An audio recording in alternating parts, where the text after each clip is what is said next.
नमस्कार, मैं दीपक गर्ग आपका स्वागत करता हूं GK with Deepak Garg YouTube channel पर। आज हम बिजोलिया शिलालेख के बारे में बात करते हैं, क्योंकि अगर शिलालेख से प्रश्न आता है तो बिजोलिया शिलालेख से प्रश्न आने के ज़्यादा चांस होते हैं। ठीक है, तो सबसे पहले हम बिजोलिया शिलालेख को पढ़ लेते हैं। तो पहले तो आपको बता दूं कि टॉड के अनुसार इसका जो प्राचीन नाम है वह इंपॉर्टेंट है और एग्जाम में पूछा गया है। ठीक है, तो पहले उसके बारे में पढ़ते हैं।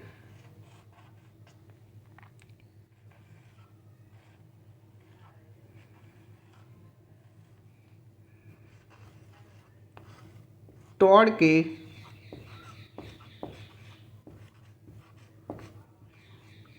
के अनुसार बिजोलिया शिलालेख का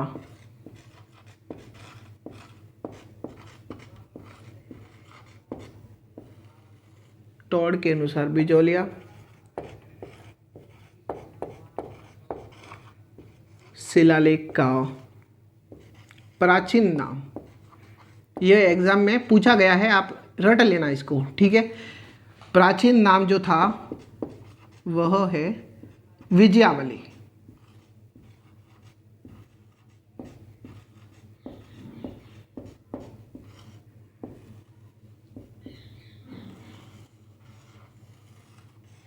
क्या क्या कहा मैंने? बिजोलिया शिलालेख का, टॉड के अनुसार बिजोलिया शिलालेख का प्राचीन नाम जो था वह विजयावली था। ठीक है, प्रश्न ऐसे आएगा कि टॉड के अनुसार बिजोलिया शिलालेख का प्राचीन नाम कौन सा है। 4 ऑप्शन मिल जाएंगे। पहला ऑप्शन आपको ये मिल जाएगा, तो आपको इसको टिक करके आना है और आपको नंबर मिल जाएंगे। ठीक है, इंपॉर्टेंट है, आप याद कर लेना। अब सर ये तो ठीक है, याद कर लेंगे। अब आप ये बताओ कि सर ये है कहाँ बिजोलिया शिलालेख? तो बिजोलिया जो शिलालेख है वह भीलवाड़ा में है।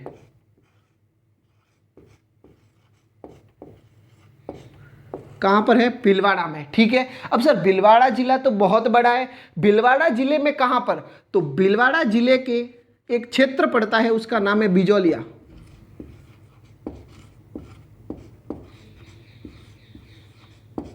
कौन सा क्षेत्र है? बिजोलिया। ठीक है, बिजोलिया में एक मंदिर है। कौन सा मंदिर है सर? पार्श्वनाथ जी का मंदिर है। पार्श्वनाथ जी का मंदिर है। ठीक है, तो यह जो शिलालेख है भीलवाड़ा जिले के बिजोलिया तहसील आप मान सकते हो या बिजोलिया क्षेत्र के पार्श्वनाथ जी के मंदिर पर के दीवारों पर लिखा हुआ है। कहाँ है बिजोलिया शिलालेख? पार्श्वनाथ मंदिर के दीवारों पर लिखा हुआ है। ठीक है, ये जो बिजोलिया शिलालेख है सर ये किस ईस्वी का है या कितना पुराना है? तो यह है 1170 ईस्वी का है। इतना भी पुराना नहीं है, 1170 ईस्वी का है। ठीक है, सर इसे किसने बनवाया? तो इसे बनवाया था एक दिगंबर जैन था। कौन था? दिगंबर जैन। दिगंबर जैन। क्या नाम था उसका? उसका नाम था श्रावक लोलाक। श्रावक लोलाक। क्या नाम था? श्रावक लोलाक। ठीक है, पहले आपको बता दूं कि दिगंबर तथा श्वेतांबर, जैनों में 2 कैटेगरी होती है, दिगंबर तथा श्वेतांबर। और दिगंबर तथा श्वेतांबर की जो मध्य शास्त्रार्थ हुई थी वह अजयराज के समय हुई थी। ठीक है, जिसे अजमेर के चौहानों का संस्थापक माना जाता है। सन 1113 ईस्वी में इसने अजयमेरु दुर्ग बनाया था। दिगंबर तथा श्वेतांबर। ठीक, दिगंबर जैन था जिसका नाम था श्रावक लोलाक। श्रावक लोलाक ने पार्श्वनाथ मंदिर में एक कुंड बनवाया था। क्या बनवाया था? कुंड। तो कुंड की श्रीमती में बिजोलिया शिलालेख दिगंबर श्रावक ने बनवाया। सर ठीक है, ये तो बनवाया।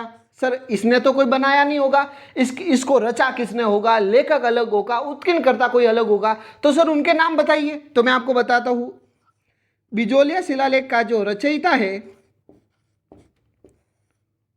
वो, फिर हम बात करते हैं लेखक की, फिर हम बात करते हैं उत्कीर्णकर्ता की।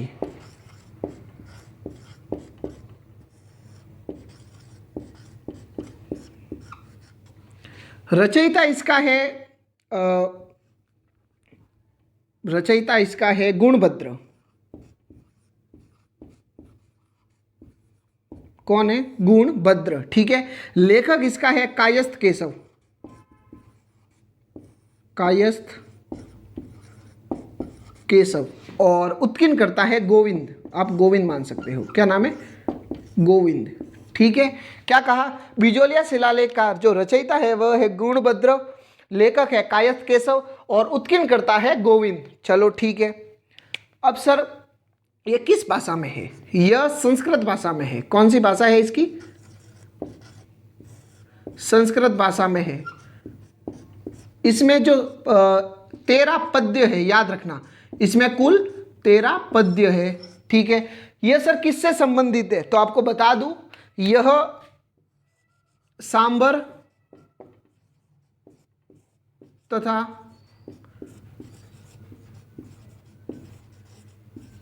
अजमेर के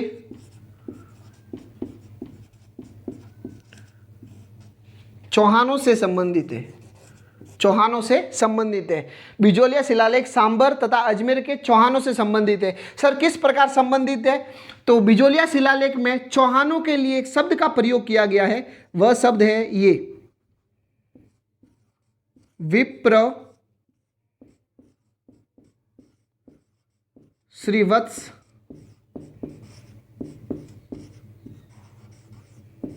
गोत्रेपुत्र। इस सर इसका मतलब क्या हुआ? विप्र श्रीवत्स गोत्रेपुत्र। बिजोलिया शिलालेख में चौहानों के लिए इस शब्द का प्रयोग किया है। विप्र का मतलब होता है ब्राह्मण और वत्स का मतलब होता है पुत्र। बिजोलिया शिलालेख में चौहानों को ब्राह्मणों की संतान बताया है। जब मैंने आपको अजमेर के चौहान पढ़ाया था उसमें मैंने आपको बताया था कि अजमेर के चौहान बिजोलिया शिलालेख के अनुसार चौहानों की उत्पत्ति ब्राह्मणों से हुई है। ठीक है, तो यह इसी को मद्देनजर रखते हुए मैंने आपको कहा था। क्या लिखा हुआ? विप्र। विप्र का मतलब होता है ब्राह्मण और वत्स का मतलब होता है पुत्र। तो इसका मतलब क्या हुआ? ब्राह्मणों के पुत्र है चौहान। ठीक है, क्या बताया गया है? ब्राह्मणों के पुत्र है चौहान। ठीक है, यह सांबर तथा अजमेर के चौहानों से संबंधित है। ठीक है, अब ये जो बिजोलिया शिलालेख जो है यह यहाँ इसमें कुछ क्षेत्रों के नाम दिए हुए हैं। जैसे आपको पता होगा कि ऊपरमाल जो शब्द है वह भीलवाड़ा के अंदर बिजोलिया तथा बैसरोडगढ़ के जो मध्य का क्षेत्र होता है उसे ऊपरमाल कहते हैं, और वहां जो पठार है उसे कहते हैं ऊपरमाल का पठार। ठीक है, प्रश्न आ जाए कि ऊपरमाल का पठार कहाँ है, तो भीलवाड़ा में, तो उस क्षेत्र को ऊपरमाल कहते हैं। इसमें ऊपरमाल के लिए अलग शब्द का प्रयोग किया है, मैं आपको बताता हूं। जैसे ऊपरमाल यहां बता देता हूं,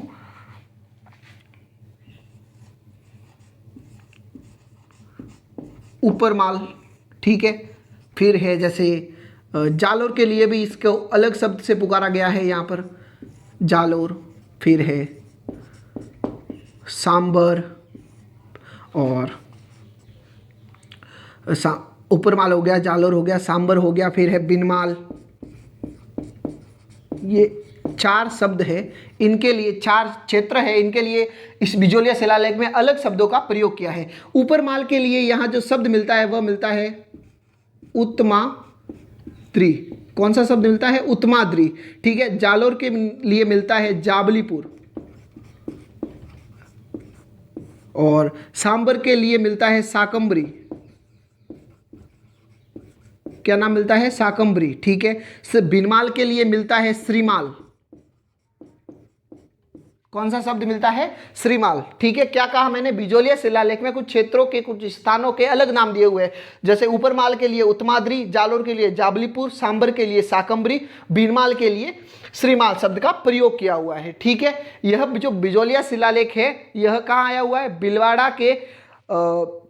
बिलवाड़ा के बिजोलिया क्षेत्र के पासवान मंदिर पर लिखा हुआ है।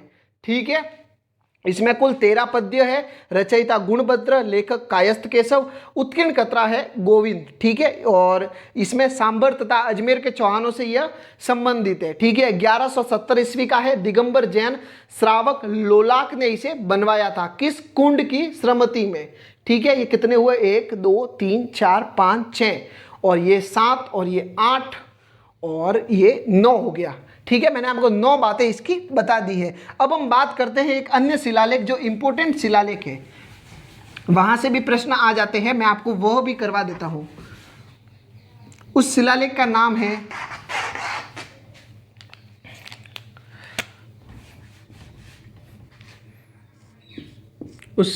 नाम है बडली का शिलालेख।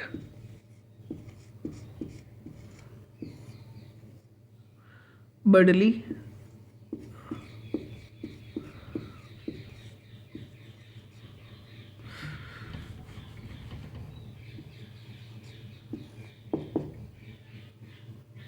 बडली का शिलालेख। ठीक है सर, बडली का शिलालेख कहाँ आया हुआ है? तो यह अजमेर में एक गांव है बडली। कहाँ आया हुआ है? अजमेर के बडली गांव में आया हुआ है। ठीक है सर, ऐसी क्या खास बात है? तो यह राजस्थान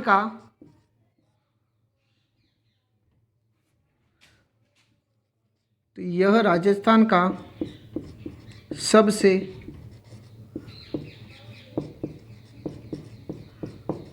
प्राचीनतम शिलालेख है। यह राजस्थान का सबसे प्राचीनतम शिलालेख है। सर इतना कितना पुराना है? तो यह 443 ईसा पूर्व का है। कितना है? 443 ईसा पूर्व का है। ठीक है, इसे खोजा किसने था या यह किसे मिला था? तो यह मिला था पंडित गौरीशंकर हीराचंद ओझा, जिसे आप ओझा के नाम से जानते हैं। उनका पूरा नाम ये है। बडली शिलालेख पंडित गौरीशंकर हीराचंद ओझा को मिला था। ये सर कहाँ मिला था? तो अजमेर के बडली गांव के एक माता का मंदिर है जिसका नाम है बिलोत माता। बिलोत माता, तो बिलोत माता के मंदिर पर मिला था। किसे मिला था? पंडित गौरीशंकर हीराचंद ओझा को मिला था। ठीक है, और ये जो बडली का जो शिलालेख है, इसकी जो लिपि है वह है ब्राह्मी लिपि। कौन सी लिपि है इसकी? ब्राह्मी लिपि है। ठीक है, और ये जो बडली का शिलालेख है ये कौन सा हो गया? हाँ, ब्राह्मी लिपि हो गया, बिलोत माता के मंदिर के पास है। और ये वर्तमान में जो है वह अजमेर संग्रहालय में स्थित है। कहाँ पर है? अजमेर संग्रहालय में।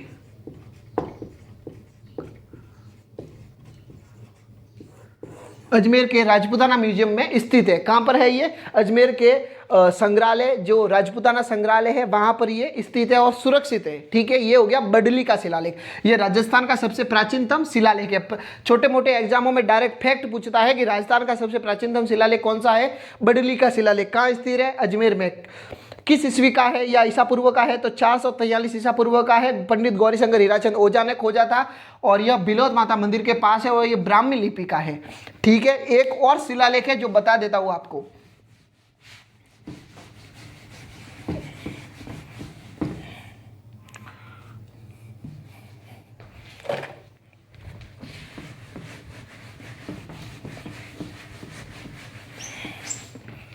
ठीक है, क्या नाम है उस शिलालेख का? दधिमती माता अभिलेख। दधिमती माता शिलालेख। दधिमती माता शिलालेख। ठीक है, ये सर कहाँ आया हुआ है दधिमती माता शिलालेख? तो यह आया हुआ है गोठ मांगलोद में। गोठ मांगलोद। सर गोठ मांगलोद कहाँ आया हुआ है? तो यह आया हुआ है नागौर में। गोठ मांगलोद कहाँ आया हुआ है? नागौर में। ठीक है, और इसकी क्या खास बात है? यह पश्चिम राजस्थान